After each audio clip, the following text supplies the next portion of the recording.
Barrel Batch 36, is it in contention for Bourbon of the Year? Let's find out.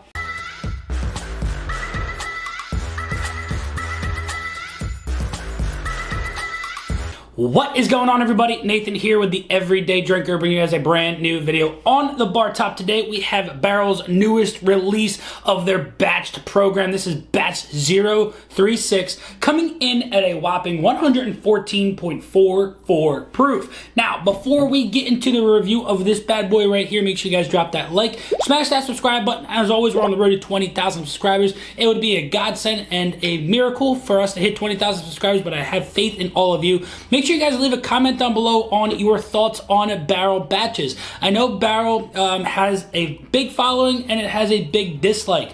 I feel like their most recent batches have been really good since batch 31 and so on.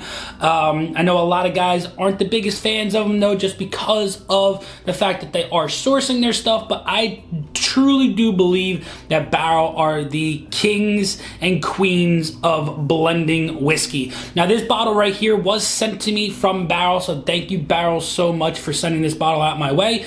They usually do send me these bottles to do reviews, and I am very honest with you guys on what I am tasting and smelling and if I'm enjoying it or not. So we are going to find out about this bad boy right now.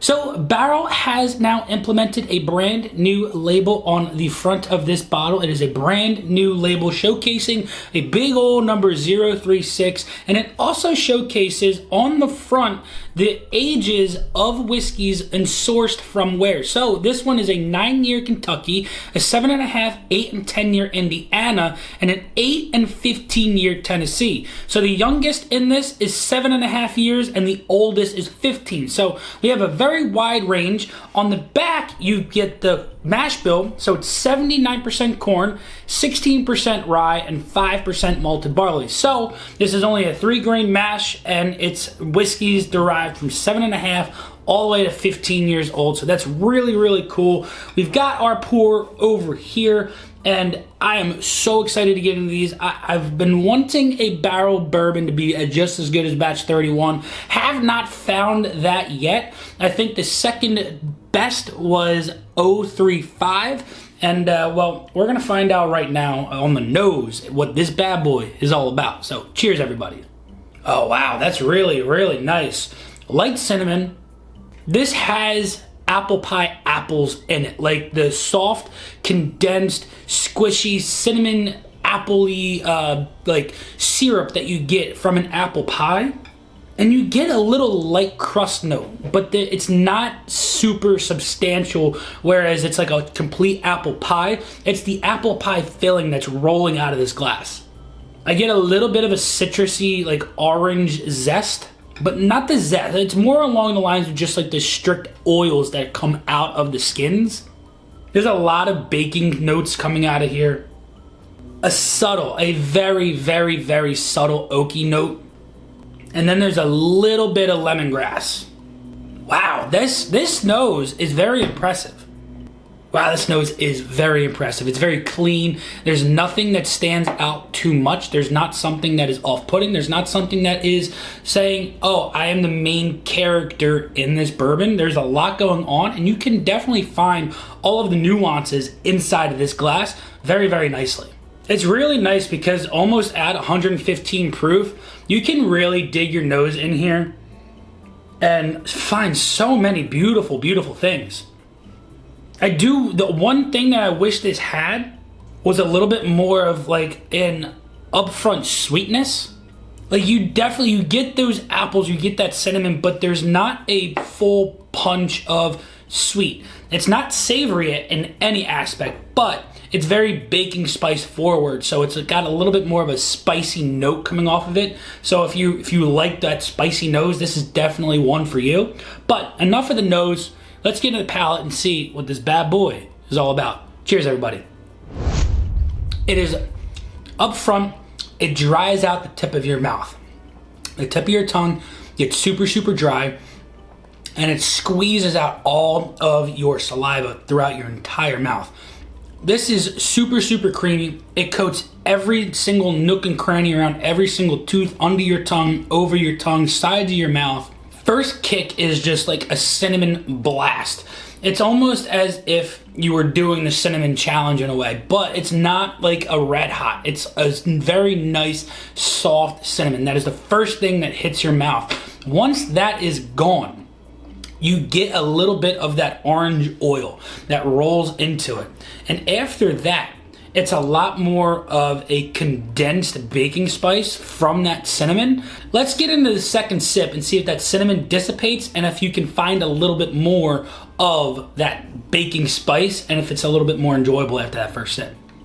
So the drying of the tongue and squishing out all of the saliva happens again, but that super, super sweet cinnamon effect is dissipated a little bit more. You're getting a little bit more rounded off notes from that. You're getting a little nutmeg, a little allspice. I'm getting a little graham cracker. I'm getting a little bit more of an oaky presence on the palate from the nose. It rolls into a really, really nice barrel char that is really, really pleasant. The finish is not super long for the proof of this, but what this is from a very short finish, because your mouth is salivating, you want to keep going back into this and find more things. I'm trying to find more of a fruity aspect, trying to find those apples that I found in the nose that were so, so pleasant. But I'm not getting the stone fruit aspect on the palate that I was getting on the nose. It's more bright, it's more citrusy, it's getting a little bit more of an orange note. And underneath of that, which is really, really weird, I'm getting almost a lemony tartness. I don't know why. Okay, so I think I have a good understanding of what this is. This is a very rye spice forward bourbon blend. On the nose, you're going to get really nice cinnamon, really nice apple, a little bit of that crust, not too much. You're gonna get a little bit of a light berry, and those allspices and cooking and baking spices come through very nice onto the nose, and that's what transfers into the palate. You're going to get a lot of that spiciness. That rye influence is very, very heavy on here. You're not going to get the stone fruit from the nose into the palate. What you are going to get instead is a lot more citrusy notes. There's going to be a little bit more of a brightness that follows after that spice from those baking spices. So it does transfer very, very nicely. It's not like a boom and then a whoa, why did it change like that? It was a very soft and subtle, mellow transfer from that spiciness, and then transfers very, very nicely from the mid palate into the finish, where you get those nice, easy, soft citrus notes. So I do think this is really nice. My mouth is still really, really dry, so that cinnamon aspect, that rye spice, really, really grabs onto your taste buds and really activates them like you wouldn't believe. So for me, is this a top 3 barrel batch that I've had? I don't know. I don't know if it's better than batch 35. Let's find out real quick. Is it better than batch 35? Because 35, I think, is probably one of my, maybe number 2 or number 3. Batch 28 is really good, but batch 35 is really good. Yeah, the differences in the noses are crazy. Because this is like more of like along the lines of like a brown sugar, like super sweet, dense, confined, rich sugar nose. Yeah, and batch 35 is just like a punch of molasses and dark brown sugar, confectionery sugar, vanilla. This is a little bit more along the lines. If I had to put what I think this is more compared to, I might say that this is more compared to like an Elijah Craig offering.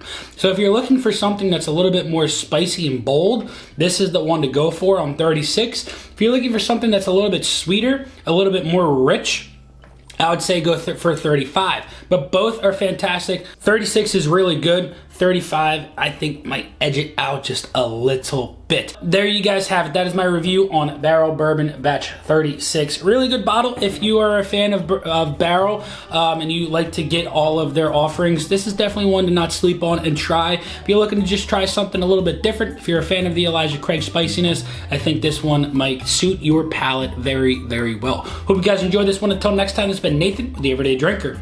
Cheers.